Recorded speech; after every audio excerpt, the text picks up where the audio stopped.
while, like how many months, like 4 or 5 months or something like that. A lot has happened since then. So the reason why we even started making videos was because, well, one, we were in quarantine, deep into quarantine back in like March, April, when things were really, really bad. And everyone was home and we were bored. We had nothing to do. We were literally just stuck at home all day, every day for like a good 2 months. So we started making videos because we figured, well, why not? We're just home doing nothing better. So it just felt like the right time to just, I don't know, have a little fun. So we're making videos, but I also had just found out I was pregnant, and actually that was the first video that I ever made, was me telling Daniel that I was pregnant. You know, obviously when I thought about me being pregnant and me making, you know, videos during that time, I thought, okay, we're gonna film like all these like wonderful like experiences throughout this like pregnancy journey, and it'll be super cool to like look back at. And I mean, obviously still super special, and if anything like even more special now. But unfortunately our journey didn't end the way that we envisioned or hoped for. We experienced a stillbirth at 7 months. I was 29 weeks when this happened. You know, just life sometimes has like other plans for you. I didn't want to, ooh, a squirrel's right here. Oh my gosh. This girl was dead ass, like arm's reach almost. Okay, so anyways, as I was saying, so yeah, so that wasn't like what we hoped for, obviously. But the reason I'm making this video, besides the fact that I feel like I have to address it in order to like move forward, because there's things coming up that, you know, we want to share and like capture and all of that. For a long time I didn't know if I like how I kept thinking about if I was ever gonna make a video talking about this, and I just didn't know how to go about it. But two things happened, and that's what brought me here today to talk about it. One, someone did reach out to me, and unfortunately they experienced the same thing. They reached out to me, you know, they told me, I feel like when it happened to you, I feel like from what it seems you guys handled it pretty well, and I just don't know what to do. I'm so confused. And I mean, first of all, to hear that someone thought that we handled it pretty well, it feels good, obviously, you know, for someone to look at you in that sense of like, wow, you know, like you seem to be so strong through this.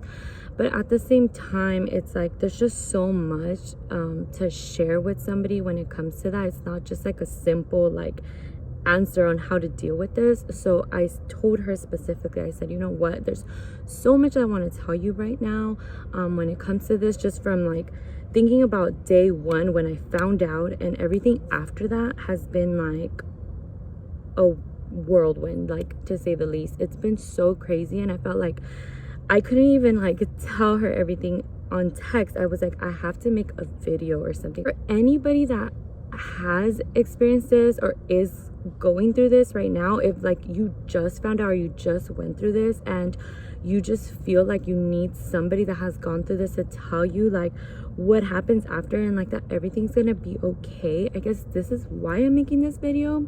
I want this video to be for anybody that is experiencing this at this moment and doesn't know where to go from here, because that's the biggest thing that goes through your head. You think, well, now what? Like, what happens after?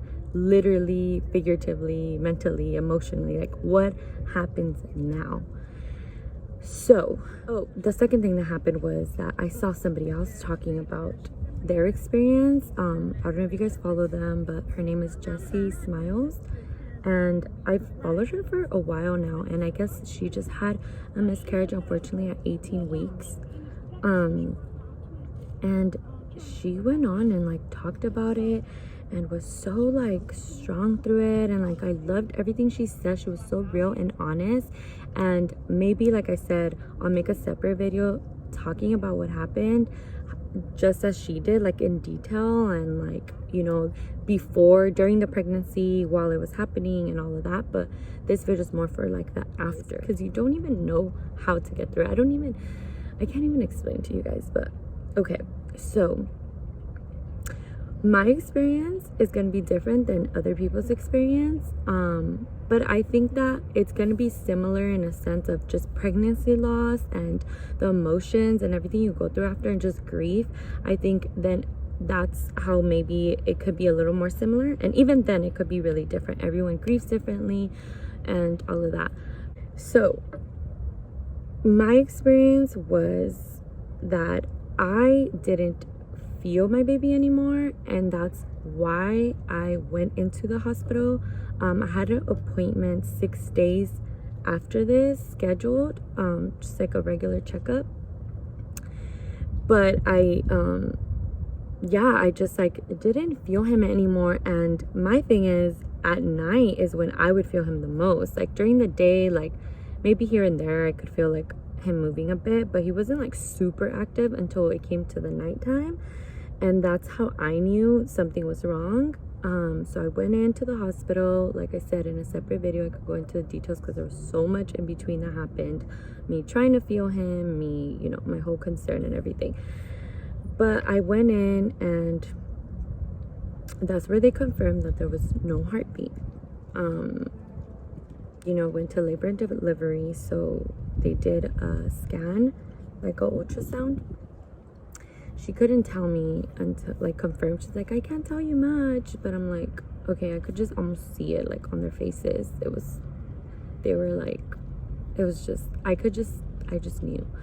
They confirmed that there was no heartbeat, but they don't know why there's no heartbeat yet. The only way to really find out is once you deliver.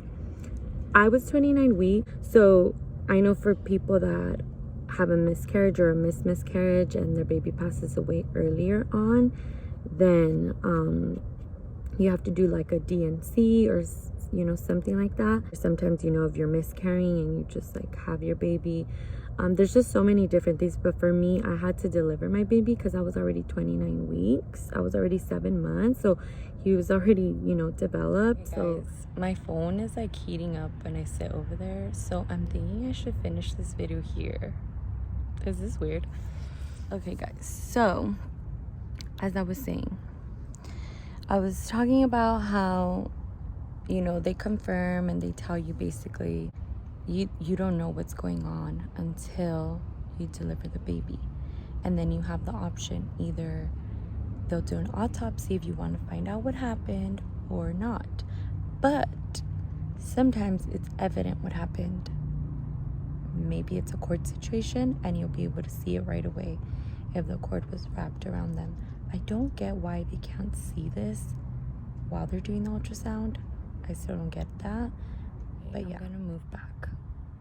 I feel like, I don't know, I'll probably keep moving back and forth. Like my phone keeps heating up when I'm over there, so I have to like let it cool down. So I'll come to the shade and I'll go back. The sun and the phone, and it keeps heating up, and then your phone tells you you have to wait for your phone to cool down. So sorry. But okay, so as I was saying to you, I've heard people that chose not to find out because they don't want them to, like, you know, damper with their baby, and they just want to let them be. And other people choose to find out because sometimes if it is something genetic, you know, something that you just want to like be aware of for your next pregnancy, if it's something that, you know, can occur again, whatever the case is. Fortunately and unfortunately, I didn't have to go through that, because when my baby came out, it was right away they could tell that his cord was tightened around him. So when it's a cord incident, basically it was like tugging the cord, and that's where like they get all their nutrition and their, you know, everything. Their cord is like, it's what keeps them alive. So when the cord gets like wrapped around them. Sometimes I know it like wraps around their neck or whatever. His was just like over his shoulder, so think of it as like a purse. It was kind of growing into it, right? So there was no way of the cord to fall off of him because it was like too tight on him now. So that's what happened with me. When this happens, it's inevitable. You can't help to think like, what could I have done differently and all of this stuff. But once I knew it was a cord situation, it was like good and bad at the same time. It was good because it felt like it was something that it was like an accident, that it's nothing that I did, which is great. But it also feels like, oh my gosh, like that's why my baby passed away. Like this is it. Like you almost think like, what? It's like relieving, but it's also so like annoying because you feel like, honestly, like pregnancy is already such like a mental thing, you guys, especially if you're like me. I'm such a control freak. Like I have to have control of situations all the time or I like freak out, because when I have a vision in my head, if it's not going as like I planned in my head, I need to like make it go back to its direction. So pregnancy for me was hard in that way. Like all the physical stuff, you guys, like throwing up and all this, which I did get so much, like you could get through that, whatever. It's just throwing up and feeling sick and heartburn and all this and all that stuff. But mentally, you guys, for me, being pregnant was like, I felt like I was put in a car and like my hands were tied behind my back and we're like, we're just gonna take a wild ride and you can't do anything about it. And it's like, obviously you could do like to an extent some things, but at the end of the day, it's like all in God's hands, you guys. Accidents and things are gonna happen. It's such a fragile thing. Like pregnancies are so fragile, it's insane. It's almost like things could be okay until they're just not. Like obviously the doctors are gonna like check on things going well, and then it's like everything could be going so good, like, you know, everything was fine, and then he grows into his cord, and then just like that, and then you feel like, how insane that my whole life has just changed because this cord was in the wrong place at the wrong time. He grew into it, and just like that, and I couldn't do anything about it. Like I'm not see-through, my stomach's not see-through, I can't see my baby. And it's like, for someone that has like control issues, that's like your worst nightmare, because you're just like, I wish that I was in there and I could have, like, all I had to do was just go in there and take his little cord off his neck, you know, off his shoulder, and like he would have been fine. So it's definitely a mind in that sense.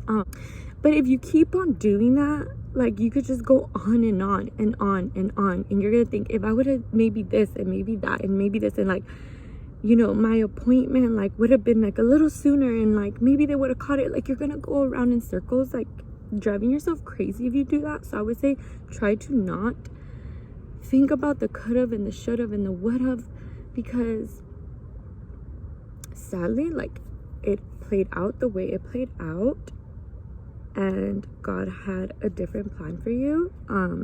I think this whole journey is a lot of, I guess, well, first of all, it's a lot of faith, having faith in God.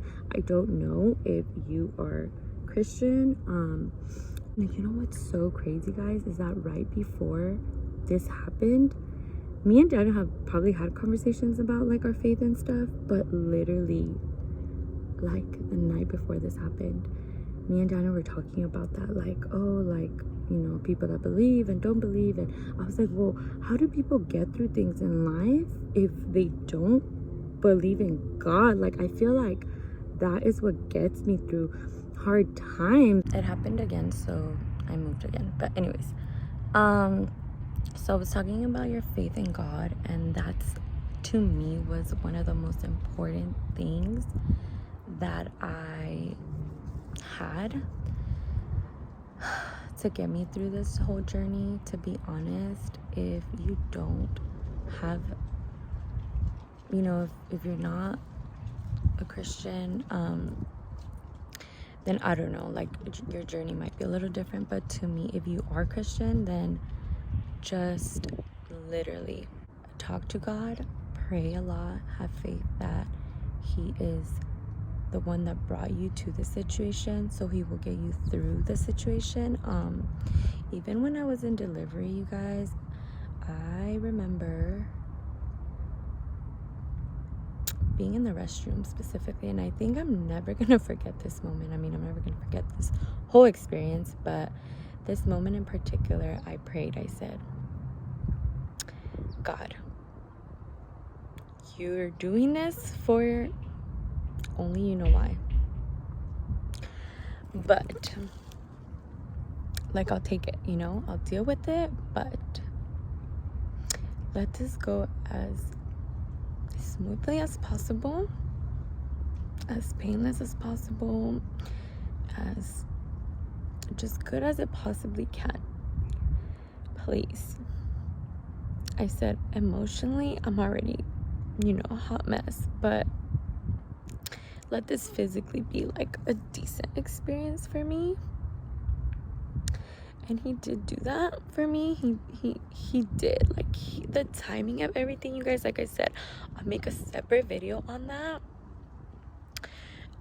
But the timing of everything, of how everything happened, my nurses, like, just everything was so wonderful. Like, everything went great, obviously under shitty circumstances, but everything went smoothly.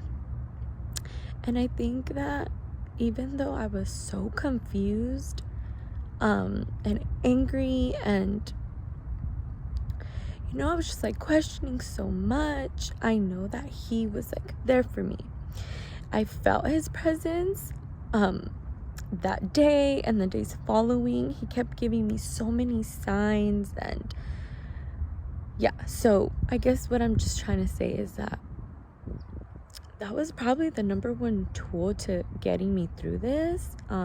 So I hope that if you are going through this, you are a person of faith, because that's the number one thing that is going to be helpful to you. Again, if you're not, then I don't know what to tell you. But yeah. And this is where what happens next. After we got to spend some time with our baby, I advise you to take lots of pictures and videos so that you can look back at them whenever you need to. You could print them out, or you could not, whatever you want to do. That's up to you. But if you have the chance to take pictures and videos and all that and just spend time with them, do it out. Okay, I had him at 9 in the morning, and then probably around 3 or 4 is when we were ready to say goodbye to him. And that's probably the worst moment out of everything, is just knowing that you have to say bye, because you never thought this was gonna be like an option. You never thought that this was gonna be how things happened for you. I just advise you to take a lot of pictures, videos, spend as much time as you need to. My nurses made me feel like not rushed. They let me take my time. You know, in life, that's what kills us. That image in your head, that vision in your head about things are supposed to be. And so when that doesn't happen, it is like a life just blindsides you with this. So, you know, people were coming in and, you know, like the social workers, and giving you all the options of what you can do and all of that. And I'm so glad that me and Daniel came to like a mutual like agreement right away. We knew that that's what we wanted to do, and we wanted to cremate him.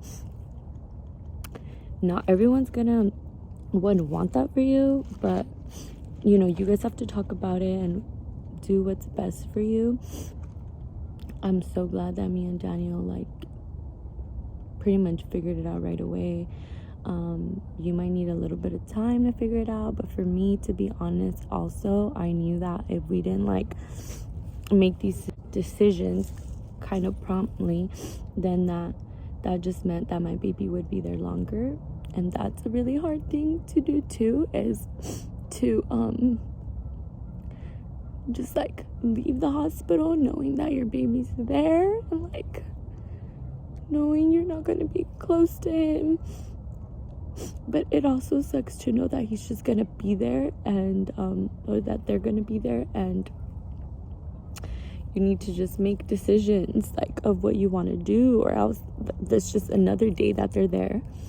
So while you're like grieving and all that, I mean, if somebody can do it for you, if you're that kind of person that could let somebody else like, you know, like help you out, I feel like I'm just always like doing things, planning and all of that for myself. I like took it upon myself to go through the paperwork and all of that for us to cremate him.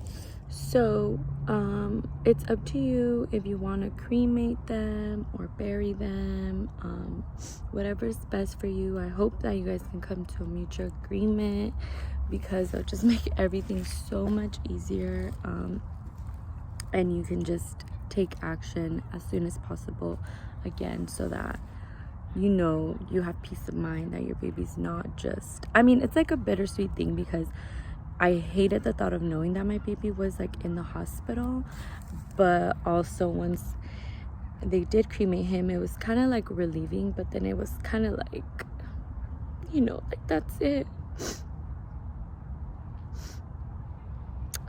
So yeah. And so after went through the whole cremation process, we did have a little like memorial. Again, up to you if you want to do that, if you are Christian or not.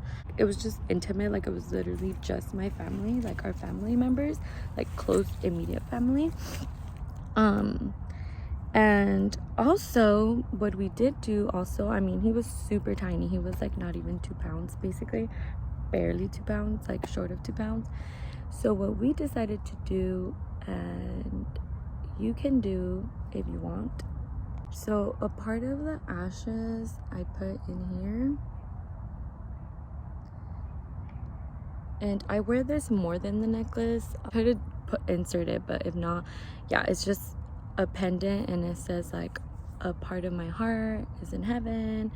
You want to cope with it the whole opposite way, and you do not want to do that at all, then you don't have to. That's just what we're doing. I don't wear it all the time, to be honest, just because I'm scared sometimes of like losing it or something, and it just sucks to even have to think about that. But yeah, and Daniel keeps it around, like we just like wear it sometimes we don't. He keeps it in his car, like on like hanging, like it just depends. I don't know, you just whatever, you do whatever you want with it, but it's just nice to have like Thanksgiving, Christmas, like New Year's, like special events, or like anytime I just want to feel, you know, it's just like you get to wear it. I don't know. Anyways, you could do that, you could not do that.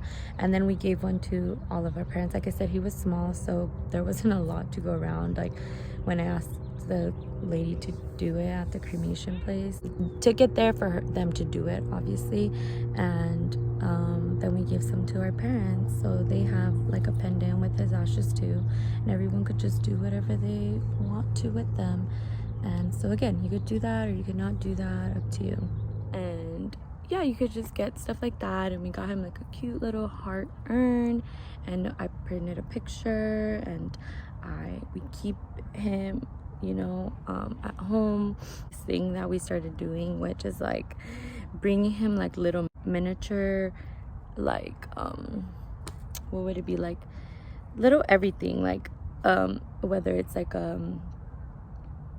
for Christmas, like if we would see like a little small Christmas tree, like we brought that for him. And then like if we go somewhere and there's like miniature like souvenirs, like we'll bring that for him. Like it's just something to do so that you like keep his like memory alive. it's so crazy too, guys. Like, again, like, I have so much to say, but I already know this video is gonna be so freaking long. I'm so sorry. But we have this teddy bear that we would have never gotten if things didn't play out again the way that they did.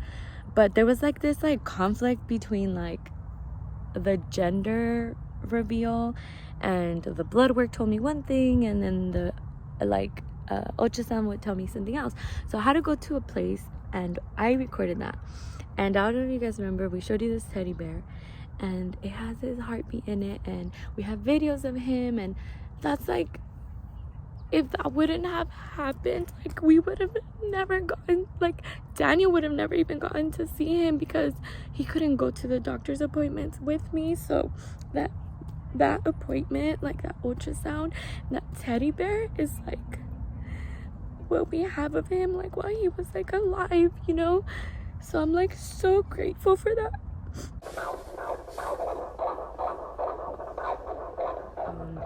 Oh, big piece of advice, the biggest advice I could give you: do not go home right after. If you can, go stay in a hotel. My family was like super nice and took care of like arranging like a stay for me and Daniel to just like get away for just like 2 days, so that you're just not like suddenly like going home and it's just like a shock to you, because it's a lot. Then the 2 days after that, like, I couldn't have pictured a better way for us to like kind of like transition back into normal life. So we got away and we stayed at a hotel close to our hospital with like a nice view. And it's crazy because there was like a church with like a cross, like a white cross, and it just like was so symbolic.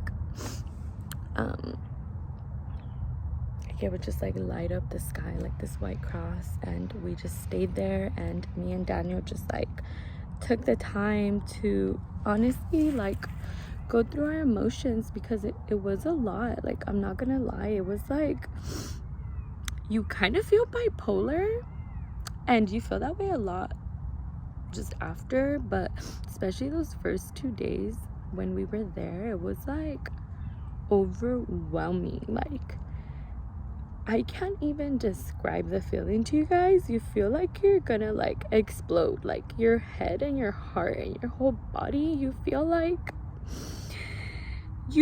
you're never gonna be okay again. Like, that's just the only way I could put it. You feel like there's just no way that I'm gonna make it through this. Like, and I think that that's when you reach out to somebody or you watch a video like this and you want to feel like somebody that has gone through this did get through it, and they can tell you that it's gonna be okay. And this is the point of this video, is to let you know that I was there. I felt overwhelmed with emotions. I felt bipolar. Like, one moment me and Daniel would be like laughing and like almost like being overly happy to compensate for the moments where we were overwhelmingly sad. And all these like crazy things kept happening to us, guys. It was so weird. And also, I want to take this time to tell you that you never know what somebody's going through. You have no idea what's going on in their head, in their heart. And for a long time, I felt like I was like almost going crazy, because like at any given moment, like something that to someone else would just be like an ordinary thing would happen. I would like start crying. Like, the state of mind that you're in is so surreal. Like, it takes you to a place that you just never imagined you would like be in. And like, seeing other kids for a little bit might be hard. And I'm not gonna lie to you, sometimes you feel angry and you feel like life's not fair because other people in general, but specifically people that seem to, I don't know, like not make the most out of their time with their kid, or I don't know, just like I don't want to like judge or whatever, but there's just people that make me like a little bit angry, because I'm like, my baby was like gonna be so loved and so cared for, you know, and so cherished. And some people will never know what this feels like, and we'll take that for granted. Like sometimes, like, again, it just sounds so crazy, and it's crazy that your mind even goes there, but like I remember like being in line, because nowadays you have to make a line to go into stores sometimes with everything going on, and this little girl was being so cute. She was probably like 6, and she was like just playing around, and I was just watching her. Again, you're in your own headspace, in your own mind, being crazy, and I was like, she's so cute. And this girl was like, the mom was like, I should have just left you home, like, stop. And like, again, like, obviously no one even has any idea what you're going through, but I was like, oh my gosh, like, here I am, like, wishing that I could hold my baby and see my baby. I would do anything. And this mom is like telling her daughter, like, I should have left you home, like, you're being annoying or whatever. And those are the times where you feel crazy, because it's something that's just gonna happen. I mean, like, your kid's gonna get on your nerves sometimes, you know, but those are the little things that are gonna trigger you, and that's okay. Like, you're gonna feel crazy, but that's okay. And being on the other end, you guys, like, just be so kind to people, because you just don't know what they're going through. You don't know what battle they're like fighting. If it is your first days and you're watching this, you're gonna feel crazy, you're gonna feel bipolar, you're gonna feel mad, angry, sad, happy. Like, I'm still super grateful that I got to meet him. Some people don't even get that.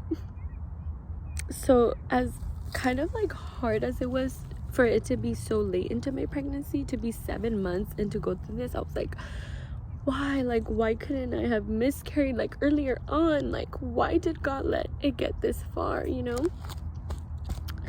But then at the same time, it's like, I still got to meet him and hold him, and, you know, so that's kind of good.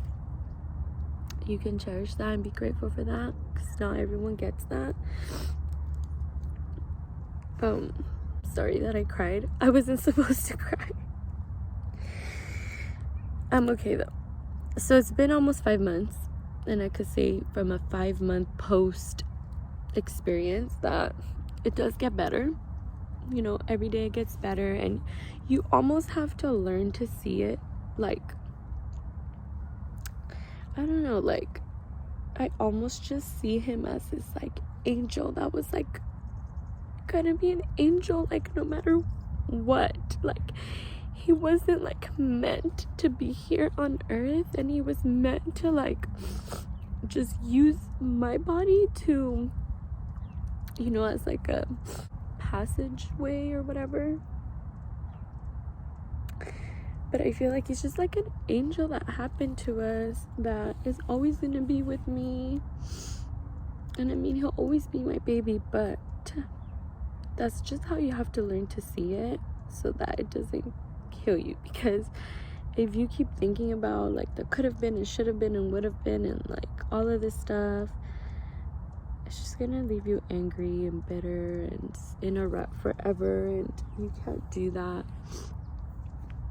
You know, like one day everything will like make sense, it'll all add up, and whatever baby you do end up having will probably be with you, and like maybe they wouldn't have been if this pregnancy would have, you know, carried on and been completed. So you just have to think that way.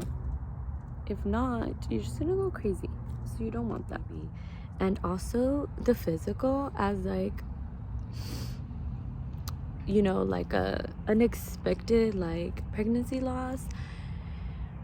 My milk started coming in, and your body is so out of whack because it's confused. It's crazy what your body does and like what it knows. It knows that you just like delivered a baby, so your milk's gonna come in, but then it kind of like figures it out. It knows that like you don't need it or something, because then it was like after like 2 days maybe it stopped hurting. I would just like massage my boobs, to be honest.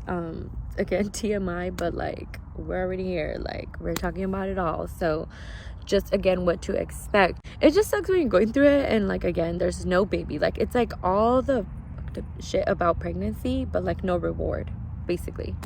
It sucks. But yeah, so I just massaged it out like the first day and a half, and then after that it kind of just like started going away. I know they say like cabbage leaves helps and all that. Like I didn't really have to do any of that. Like certain like teas and stuff help supposedly, but yeah, so just expect that also. Yes, your milk will still come in, and you still have to figure it out and still have to deal with it, and your body stays like out of whack. Like it's kind of confused. Your body's literally confused. It's like, what happened? Like you delivered, but like it doesn't sense the baby. It's just very weird, but that's part of it too. Just FYI. Thank you guys so much if you got to the end. That is crazy because it was a long video. I'm so sorry. There's just so much to say, and I'm still like, I feel like I'm not even done talking, but I'm just gonna end it there, to be honest. If you have any questions for me, again, maybe I'll make another video, and I'm gonna try to get Daniel to say something at one point. I'm gonna really try. Thank you so much for watching. Be kind always. And I want to leave you with something that I just read, and it's so true.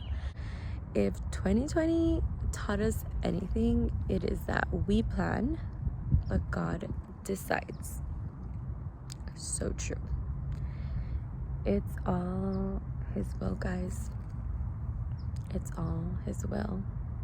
And we have to just accept it, ride with it, and ride with the waves that life is and the roller coaster that life is, and just learn and become stronger.